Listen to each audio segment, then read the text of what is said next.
someone asked me. Should I sing the song that we're actually going to be recording, maybe? Yeah. Okay, great. I'll do that then.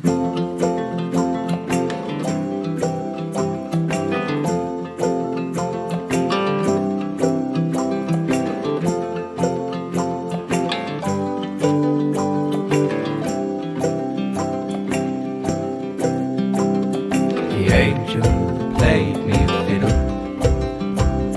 The devil wrote me a riddle. So fickle, I refused to play. So we danced a little. Took me under his sickle. Said that he won't wait another day. Hurrah, hurrah, my time's come at last and finally safe. Let them take me to their arms and carry me away. Hurrah, hurrah, my time's come at last and finally safe. Let them take me to their arms and carry me away.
All right, everyone, welcome back. That was a bit of deliciousness, on a stick.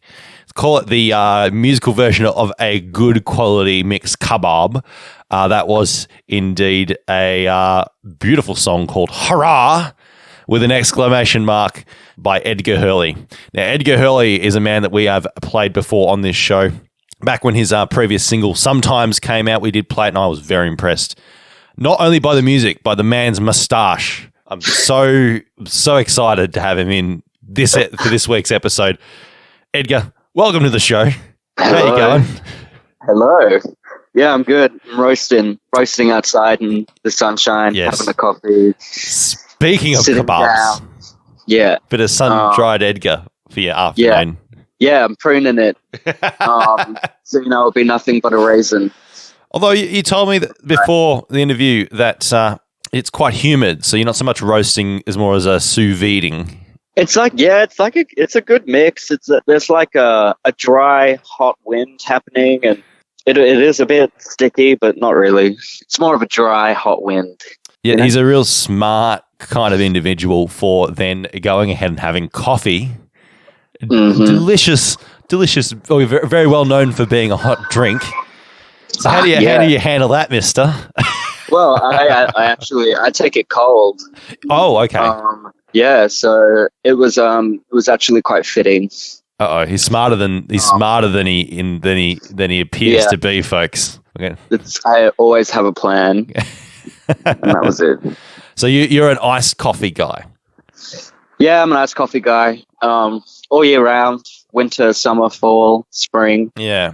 Yeah. When I was in America in 2015, I was caught in those crazy blizzards, and I was still drinking iced coffee. I feel like Um, there's this weird paradox where I will get ice cream cravings only if it's cold. yeah, Never in the heat. yeah. No, I'm like, I don't know. I don't really like hot drinks unless it's like a real dirty, chocolatey, Oh yeah. like hot chocolate kind of deal. Like a Or like one of those stupid like drinks you get from fucking Starbucks or some derivative where it's yeah, like a diabetes drink. a pumpkin mocha frappa no, choccacino. I don't fuck with that. I'm just a normal chocolate, couple marshmallows kind of person. I don't fuck with that chai latte stuff. Just simple but elegant. You know? Yeah, keep it simple. I just want a dirty chocolate drink with marshmallows. Nothing fancy. Yeah. Bitter chocolate or sickly sweet? Because there's a difference. Because you can get the two. I'm into. I don't know. I don't want to pit the two up against each other. You know. I just like a good hot chocolate. Are you saying there's some rivalry here that I never knew existed? Yeah. Bloody hell. You learn something new every day, folks. And I'm so glad. Actually, what I want to learn is when you are drinking, how careful have you got to be with the mo? Pretty careful. I always have a napkin to mop up my face, which is good. Okay. You haven't ever thought about I'm sure you've seen pictures of them. Back in the 1800s, they had a device that you'd stick to your teacup and it would literally block the liquid from hitting your mustache. Oh, that's awesome. Yeah. And now I don't think they make them anymore, but this is like we're talking 150 years ago, Victorian period England, when everyone had the big bushy mustaches. Yeah. See, I need one of those. I never cut it ever. The only time I've ever cut it is I was making tongue with a gentleman and they said, "Your mustache is getting in the way." And I said, "Oh, is that bothering you?" And they actually said yes, which I admire their honesty, you know, that's fine. But then they made me cut it, and I actually cut it, which was probably the most submissive I've ever been in my entire life, and I'll never do it again. But I cut it, and then it just grew back bushier, and then I never saw him again. So, yeah, no, the moustache stays. It's the mo way or the highway, son. Yeah. Yeah, I'll take that. You've got. I don't know. Look, I obviously don't go into gay bars, Jordan, but I do. Should gay bars have a shaving kiosk specifically for this particular problem? Absolutely not. I was going to say as soon as I said it.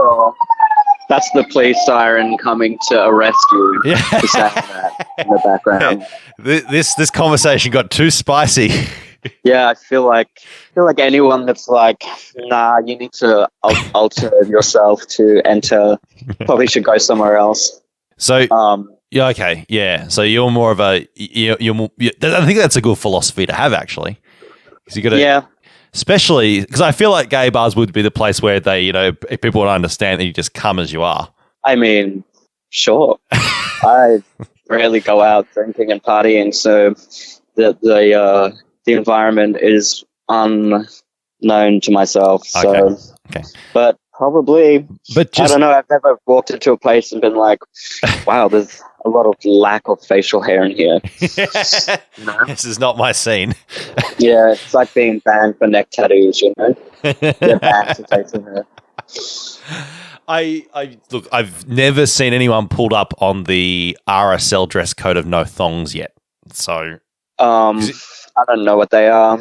They're so horrifying that they don't even exist to me in my brain. What, thongs? Thongs. Well, yeah, flip-flops. Ah, yeah. No, I was worried you were going to think of the other one, and I was like, oh, okay, because they're not going to. Because let's face it, they're not going to know.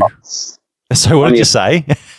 Yeah, you know, we call them flip-flops in the UK, and you guys call them thongs. Yeah. Pretty funny. No, because I was just saying, if it was the other thong, like the underwear thong that the RSL would be against, they actually wouldn't be able to know. whether you're That- wearing it. So that'd be an impossible standard an impossible rule to enforce. Impossible to force and easy to infiltrate. Exactly. Yeah, I would do that. Well, talks of mustaches and dress codes aside, Edgar, we're here to talk about your debut record, your debut album, which has just come out as of this last Friday. The Blame Needs a Place. It's a beautiful record, if I say so Thank you. myself. Very nicely done. It's quite the intimate release. It doesn't go for exactly the bombast. It really goes for that sort of that intimacy, which I'm guessing is a function of the instrumentation you've chosen. But do you want to describe to me your thoughts as to why you've chosen this particular production style for this record? There wasn't really any direct thought that went into it, I guess. I mean, I would play a song and my producer and bandmate Dimitri, who recorded the whole thing, would sit and listen, and we would track it really. The idea was to do a completely solo, just me, 2 mics, acoustic guitar record first. I wanted to do something like that, but then working with Dimitri, it kind of really expanded into something else, mostly because he kind of helped me. I don't know, like a emotional support dog, you could say. So in the studio, some days it felt fun, and some days it felt different to the song I had played. So we would build on that, and Dimitri would offer, a bass line or something on the keyboard, or vice versa, and we would go from there. And then the kind of feeling and production style around the song kind of came from what we were doing on the day. As simple as and sad as that may sound, it really just started with showing something to Dimitri, and then going from there. I had the songs and everything planned that I wanted to do, and we did those, and sometimes Dimitri was like, I like that, and sometimes he was like, I don't like that, which was good. And that was really the production going into it. It was kind of, here's this is what I have, let's see what we can do. And I guess the end result was what you guys got. And I like it. I like how it turned out. It's I was worried. Yeah, I was going to say, because it was pretty much like the song style and how they've come out is pretty much just an extension of what you've been writing before that. Yeah.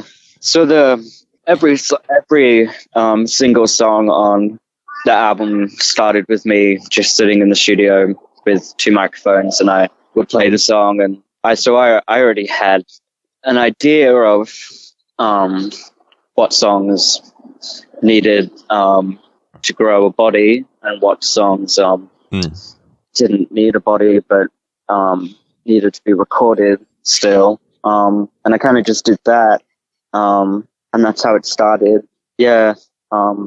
Sometimes it just doesn't need to be something, I think we're sick and tired of these crazy stories about how, do this weird, crazy thing to record it. Sometimes it's good to just hear, and sometimes refreshing just to hear it was just put together, how it came together. Yeah. No real rhyme or reason. It is what it is. Yeah.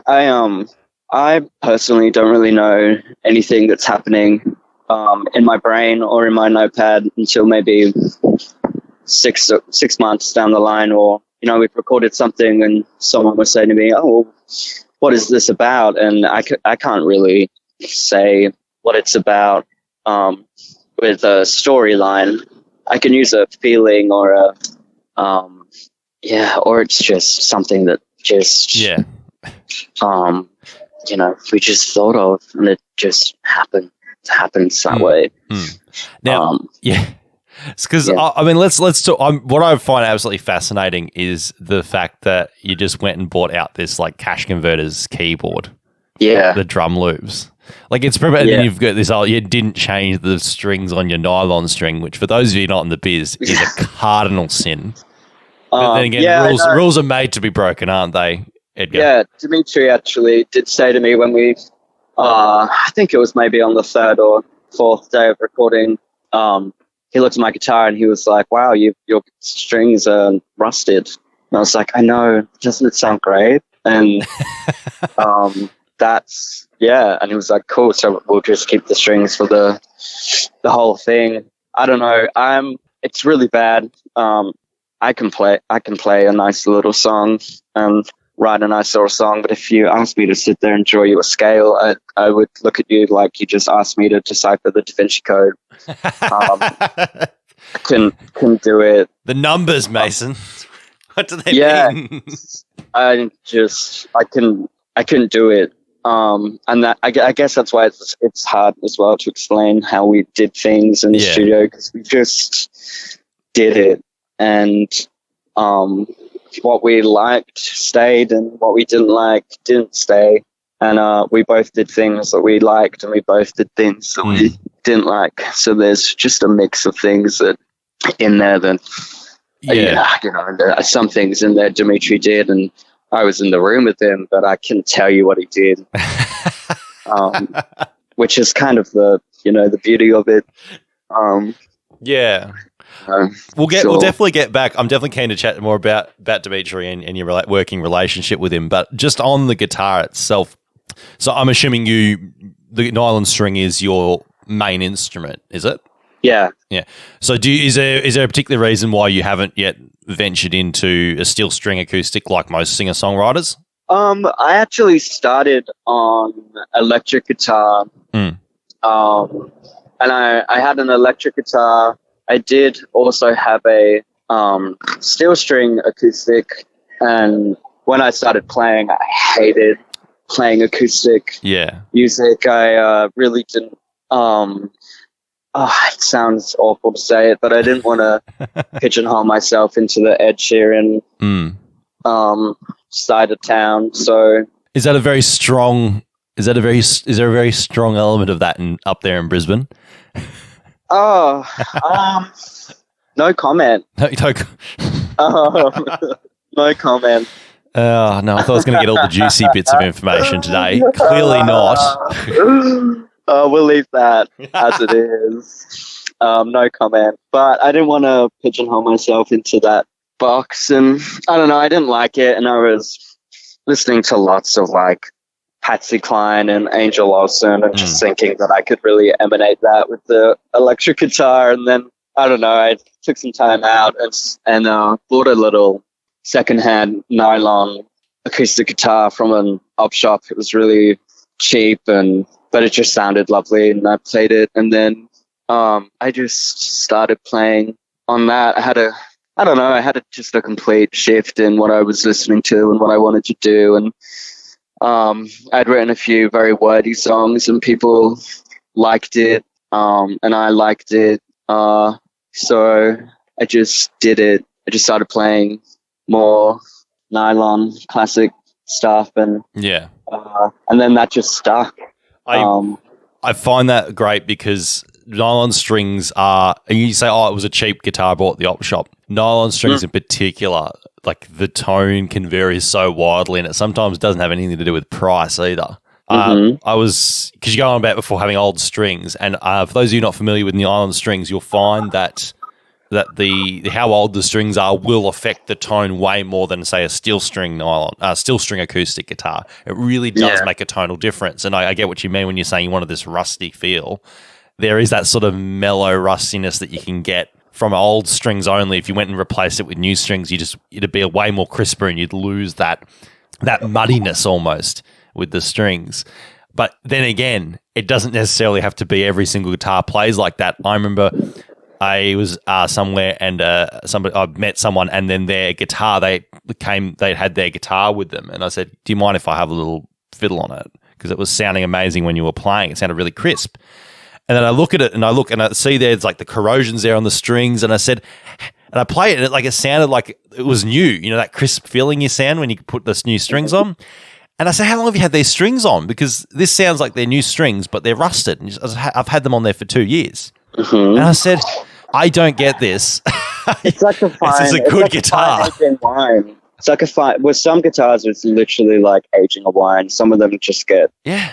better with age. And also, I sit at home and play at home with my shitty guitars and my shitty strings. And to me, that's how I feel I sound the best. So I don't know why I would go into a setting and try and use all this high-tech, clean, crisp equipment to get a sound that I actually don't. You know what I mean? Like, I'll listen back to it and be like, yeah, this sounds clean, but also it doesn't sound the same to me because it's not done the way that I would do it in my room. It sounds like then you were really aiming for that familiarity with the songs. If you're going for what you know and love.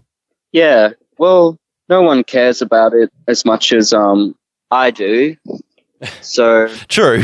and I have to play it and sell it and have a whole box of albums in my apartment and sell it and tour it and live with it and listen back to it in 10 years. So I guess doing it the way that I want to do it helps because no one cares as much as I do.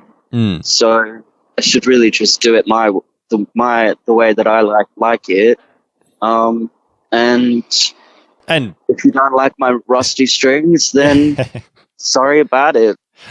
And fuck all the critics. Fuck all the haters. If you guys don't like my rusty strings, then maybe I'll re-record an album later on down the line with some steel ones, and you can talk to me then. Talk to me then about how you feel. Yeah. Then they'll be swallowing their own words. Yeah, I don't know. People, like you say, some producers or musicians probably are listening to this and they're like, wow, that's the cardinal thing that, you need to change your strings. But I like it, so I'm going to do it. It's like going to university to learn art. And, like learning art history is very helpful, but I'm talking about someone telling you how to draw a circle, It's a bit silly. Speaking of art history, this wasn't going to be a question I was going to ask, but now that you mention it, so you've got a keen interest in how different forms of art have developed through time. I'm guessing. Is that a good assumption? Have I? I mean, yeah, art's it's like everything really. It ages, It ages with time. You look back at some 90s and 80s movies, and you're like, wow, this is not aged very well. Take for example, one of my favorite movies as a kid was Ace Ventura, and I watch it now, and the punchline to the whole film is like ridiculing a trans woman in front of a group of male police officers, and some things don't age well and some things age well, and I look at things like that with writing, and I release the music I look back at that I released 2 years ago. I look at it and I'm like, wow, those emotions have aged. I think that's something that does play on my mind. I listen to lots of old music too, and I think that helps to we can ground you in the present, perhaps. Well, yeah, I think so. I think it also just shows how different things were and have aged, I guess. Is there a particular sort of period of art history that just absolutely fascinates you? Maybe something that couldn't have been ever replicated in any other period. The context is maybe just perfect for what occurred. Was there maybe a particular point in time where just this brilliant amount of work that was coming out was amazing? Oh, I don't know. I'm not really a visual art fanatic. I mean, not just art. I don't just mean art. I mean like any form of art, whether that be music, film, visual art, as you say, or anything else. I don't know, video games, like TV shows. Like, is there something? I don't know. I like the old 70s, 80s slasher horror movies before the ones that kind of built the skeleton for Scream, because Scream obviously is the first movie is a perfect movie, and lead actress's name I forget it, but I think it's a crime that she didn't win an Oscar for that. performance. What was it? Was because that genre was never really taken seriously back in the day. Well, it was. I mean, obviously the films itself didn't take them seriously, but as an art form, as a genre type, it was like it's just dumb teens getting sexed up and getting killed. Yeah. But some of the some of them are shot pretty well, and I don't know, love a good chase scene. Yeah, I like those 70s grainy, so bad that they're good horror slasher movies. There is really something satisfying when you can nail the so bad it's good trope. Yeah, I mean, it can be very, very satisfying. Yeah, I would like to make something one day that's so bad that people like it. Do you think you have to be conscious though at doing that? Do you think part of the idea of nailing it is that you're not aware of what you're doing at the time? Whereas if you're trying to make something that's so bad it's good, it's going to come across as, I know this sounds counterintuitive, but so self-aware that it can't be so bad it's good, that it's just going to be bad because you know it's bad? Happen. I think there would be no planning involved. I think it would just be, you make it, it's bad, people think it's bad, but they keep coming back. Yeah, I don't think it would be planned. I think it would just happen. I think it would have a shitty year making art, but that shitty art resonates with a few people. But so it does well. Any sort of examples of that I can think of? That doesn't seem to be the case, because then I'll use a pretty famous example, The Room, which is in that genre of people think it's so bad it's good. That was meticulously planned, and it was meticulously done, and it was just that the way that it's like obviously it was just so engrossed in the vision of Tommy Wiseau that it's come out that way. Yeah, I don't know. Who knows? Maybe there is no formula. That's probably the point. Yeah, as with most types of art. Yeah, maybe they're like me. Maybe they just sit in a room and it just happened. Oh, yeah. I don't know. Who knows? I don't know. I've never made bad art. I can't say. Oh, come on. The album as of recording is only 2 days old. We can't really make that assumption yet, Edgar. I think you're talking yourself up a bit too much. Look, if you can't love yourself, how the hell are you going to love somebody else? Oh, wow. That's philosophical. Oh, yeah. It's not mine. Tell me about your relationship and your work. How you work with Dimitri. I see he's your bass player as well as your producer, so he's really, really carrying the day here. What's your history with you guys as far as working together on music? We'd never worked together before. I had met him a couple of times at some solo shows that I had been playing, and he was, circling in the friend group that I was in, and the same musician group that I was in, and I was actually about to kick the can, and I was actually rescued by John and Dimitri to record some of these songs, and so he kind of was just unexpected gift that just kept on giving, really. We've always known each other, so it was very easy to work with Dimitri. I think it's important for me to feel comfortable showing someone the work before the work begins. So it was easier for me to share that work with Dimitri. So had you had all the songs ready to go? Yeah. When you started saying, this is what we're going to do, is we're going to make the album, here's the songs. Yeah. So I walked in with the we recorded 25 songs. There's 13 that are left there.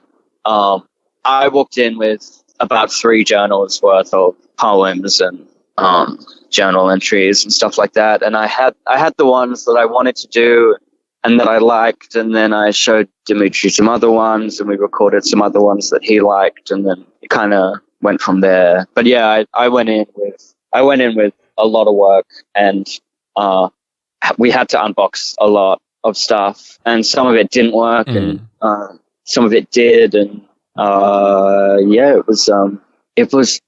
working with Dimitri is just easy. Yeah, and he understood what I was wanting to do, which made it more easy.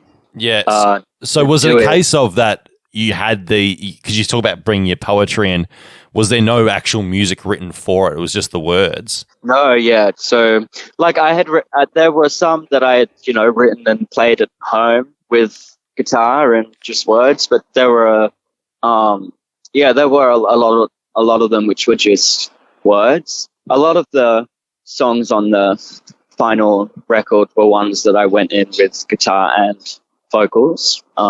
There was some stuff that we did that I didn't really have a solid idea for. I just had the words and a rhythm and a melody, I guess, and an idea. And that's when the work came in with handing it over to Dimitri and bouncing ideas off of each other and seeing if it was a viable thing yet, seeing if it had to sit in my notebook for another 6 months before we re-look at it, It's just lots of backwards and forwards. And I guess having someone that understands what you want to do and the ways that you can get it, while also offering up ideas themselves as well, which were sometimes great, sometimes not, is really good. And I think it helped a lot, which is great. I've never worked with someone like that before, so it was really good. Still, and I've got to mention too, there's some absolutely beautiful backing vocals as well throughout some of the songs. Mm-hmm. Yeah. So, I was going to say, tell us a bit about that, because I believe that was all done by Al Spears. Yeah, the two songs were Al, who is a really good friend of mine. They play in an electronic pop kind of band called Bliss Take, but then they also just write amazing folk music, and they have a just incredible voice, and they were actually one of the first musicians that I met when I moved to Brisbane. So we just became really good friends, and I am very, very lucky in the regard of, like, one of my best friends is also one of my favorite singer-songwriters, which is very rare. It's awfully convenient. Yeah. And yeah, they're just amazing. So they sang on Sometimes and At Last, and then another really good friend of mine, Salida, they sung on I Know Places, which is a Licky Lee cover. And they're just this beautiful woman from Fiji, and she has this amazing husky voice, and I wrote the songs, and Salida actually came into the studio and we tracked I Know Places together, but then I tracked the songs for Al and sent them to her because they're in Melbourne, and then they recorded what they needed to record down there and set up the stems, and then we mixed it into the song. I just sent it to them, and I trust their artistic capabilities more than I trust my own, so I kind of just sent them the song and went, here is what I have fun, and then we got what we got, and it's amazing. They're just they're really, really great. And like, if every time, like, there's no one else really that I would ask to sing on a song for me. It's again awfully convenient that you have all these talented musicians just ready to call on. Do you cheap favors? I'm very, very lucky. I definitely acknowledge my privilege. And I also I'm very lucky and thankful that they like what I do too and want to be involved in that. So I'm very, very lucky. I miss them greatly. Yeah, I was going to say if they're all separated, different interstate. Yeah, we're all split up, but I hope to reunite with them soon.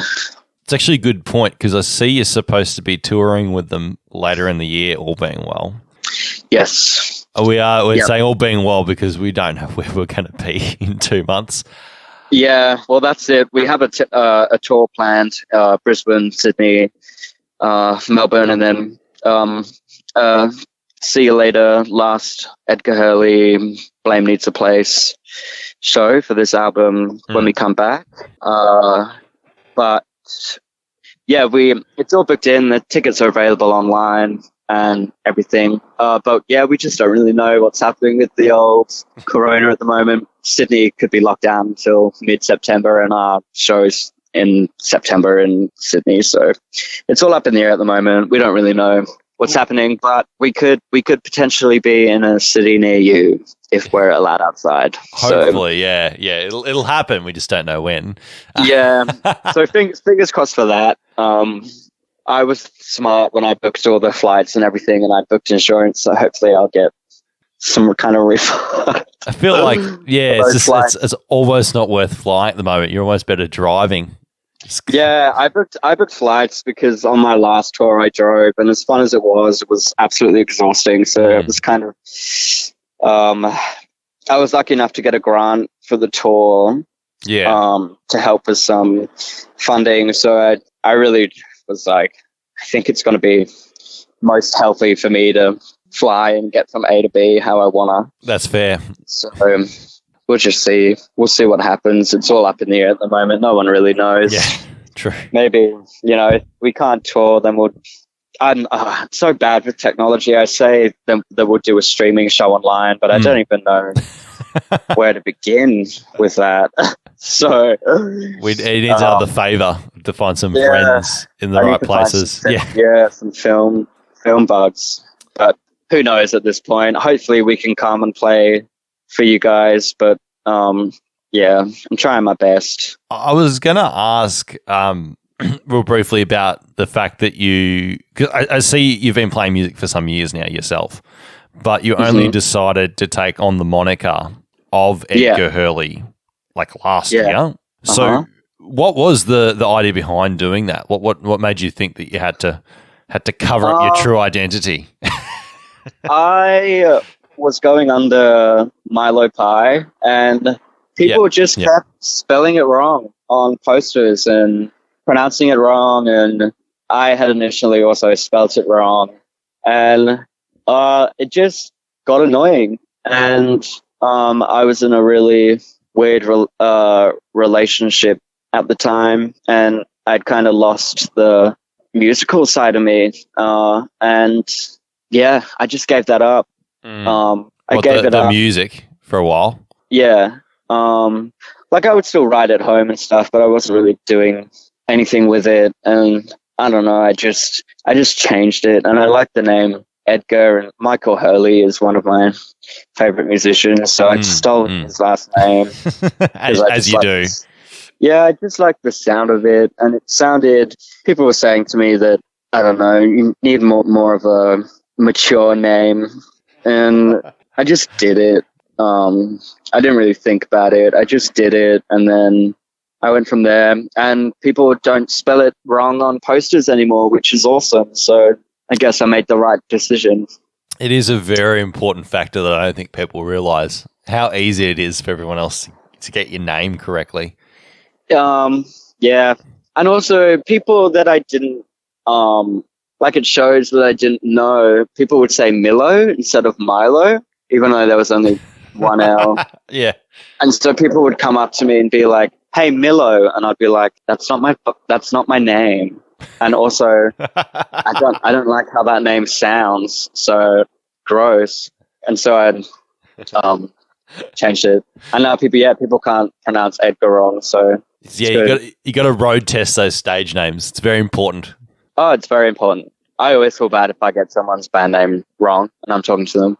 It's mortifying. Yeah, it's a very common occurrence. That much to other people, but for me, it's horrifying. So I opted out. With when you mentioned that you did take a break for a while, what was it like coming back then to start, performing and getting ready to record awesome. And that sort of thing after a break? It was good. I came back with a lot of help and support from Dimitri and John Russell, who owns 4,000 Records, who I'm signed with. Cheers, John. Good man, John. So I just thought I'd give him a shout out, saying as you mentioned him. Yeah. Hey, John, you're awesome. I was ready to give out the can, and then he really was like, nah, like push on. And we'd always wanted to work together, but I'd always been busy, or I always had other commitments happening. And it was serendipity. It just kind of happened. And he asked if I wanted to join 4000 and, offered his talents and help with distribution and getting it printed and getting it heard. And, I released a book through them too. And, like a poetry or something like that. Yeah, it was like my first like poetry book. Okay. And it just gave me that easy feeling. Yeah, I don't know. It was just it was easy to get back into it because I had people around me that were pushing me to do it. It sounds really bad, but I can't think of the word. It's so good. Just praise. Yeah. Praise really gave me a drive to do it. And I don't really care if that sounds self-conceited, because it is. But no, it's important. Yeah, I needed someone to tell me that you were doing good and you were good and people like it and I can help. And so, yeah, that made it a lot easier for me. You need that. You need that help. You need that that kick, that push, because it is important, because you're not going to know what people think of it until they verbalize that to you. Yeah, it's just nice to hear. Like, I was working and a complete stranger came up to me and they asked if I made music, and I was like, yeah, I do. And they said, they're like, do you go by Edgar Hurley? And I said, yes. And they, it was very brief because I was at work, but they were like, oh, love your work, blah, blah, blah. And I was flying high for the rest of the day. Yeah. Like, I did not need to go home and smoke any weed to get my feel. I was feeling good. And it's awesome. Like, people feel really upset to admit that they like that kind of shit. But I love it. And I needed that to get me back into the swing of doing it. And that's what John and that gave me. They gave me praise and said that I should keep going. And so I just thought, fuck it. I'll give it another couple of years and see what happens. The world could end at any moment anyway with the current social / climate that we're all living through and experiencing. So I thought, no, I don't want to stop doing this and go to uni for the next 4 years to just be drafted for the next World War. So I just thought, fuck it, I'll keep going. I love this pessimistic, optimistic dichotomy going on here. It's phenomenal. If we want to study for 4 years and be like, damn, I could have made some more music and shit and then get drafted. At least I had fun. You don't want to do something horrible and then get drafted for war. That would suck. With apart from the fingers crossed, hopefully tour coming up in August and September, what are the rest of your plans for the year, music wise? I have another video coming out, which we're currently filming. It's a bit hard at the moment with everything. I am working on something. I don't want to officially confirm anything yet, but me and Dimitri are going to be doing something in the future after some feedback from the record. And it's something I've always wanted to do as well. So there will be more music coming probably after the tour, but not too long after. Yeah. But yeah, there's it's been a busy bee by the sounds of it. Yeah, busy bee, and I have lots of ideas on how I want to present some stuff. So I just need to think it over a little bit more, and then it will snap in my brain, and I'll get it done in 2 days, which is usually how it goes. I'll fret on it for a very long time, and then I'll wake up and I'll snap and do it in 2 days, and then it's 2 months worth of worry over. So there's definitely things. So it's 90%. The workload is 90% mental. Yeah, literally. Yeah, it's 90% mental, 10% doing, and you do that 10% very quickly, or I do. It is very much a case of you got that classic procrastinators mindset. You'll get that when you do get around to doing something, it'll be the most productive session you've ever had, and then you'll spend the next 90% of the time, as we're saying, just worrying about it. Yeah. It's a pretty classic. I always have to leave. I have to leave the house to get things done. Yeah. Is that why you're doing the interview outside? Yeah. That's literally why. I was like, oh, if I stick at home, I'm just gonna dust around. And also, I went to the other side of town to get my coffee and do this so that I could walk back. And then in my brain, like in my brain, it's like, well, that's your 35 minutes of walking a day to get home. You know, 2 birds, 1 stone. True. True. Yeah. We're gonna play in a sec one of the other tracks off the record. What's Not Mine. Yeah. I was going to say, Edgar, tell us a bit about this one, because you said this is one of your picks for this record. What do you like about this one in particular? What I like most about this one is how we resurrected it. I had initially, before starting with Dimitri, I had been teaching myself how to produce music at home and stuff, and had produced self-produced a whole record, and then we had a week of really freak weather, and my studio got destroyed. Oh shit! And I lost everything, which was devastating because a lot of work went into it. And I had emailed a friend some bounces of the some bounce tracks of what I was working on, just to show them and be like, what do you think? And I actually managed to find that email, and that song was in there. And so I took it to Dimitri, and we only had the audio file. And so we put the audio file into Pro Tools of what I had done at home already. And we built around it and made it into what it is.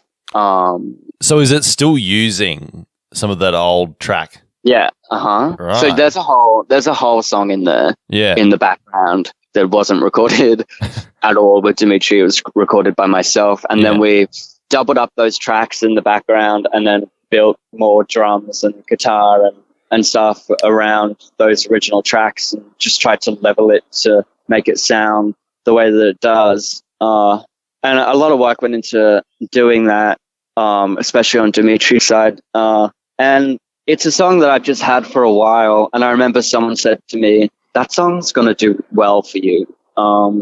And again, as self-conceited as it sounds, that's always really stuck with me. And so I've really liked that song. And yeah, it's turned into what it is. And I like I just like what we did with it. I do really like how it's had its own Lazarus moment. You thought it was dead. But no, it's there. Yeah, it's there. It came back to me. So I guess I should give something back to it by sharing it now.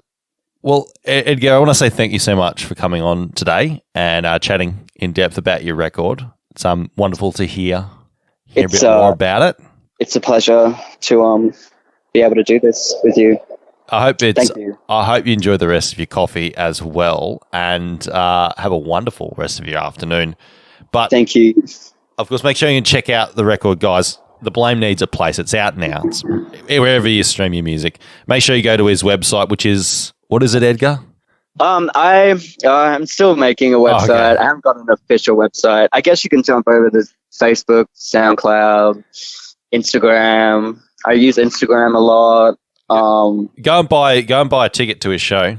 Yep. If it's still on. Yeah. Go and check him out when he comes around to see you. Right now, though, we're going to play. What song is it called again, Edgar? What's Not Mine.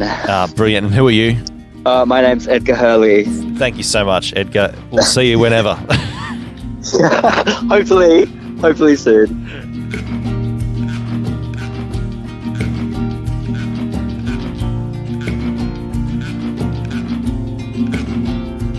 I paid the loan.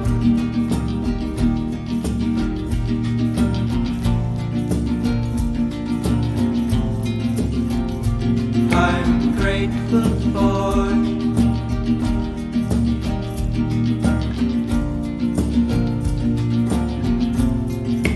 what I got.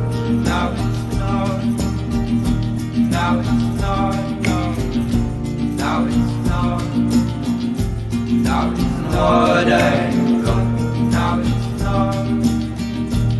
Now it's not, no. Now it's not. Now it's not a good. Love is gracious, patient and potent, gentle and kind. Waits for no one, runs free and wild. I cannot tame your frame of mind. And what I lost, a kindness and soul divine, and now it's not mine. Now it's not. Now it's not. Now it's not. Now it's not mine. Now it's not. Now it's not. Now it's not. Now it's not mine. Now it's not. Now it's not. Now it's not. Now it's not mine. Now it's not. Now it's not. Now it's not. Now it's not mine.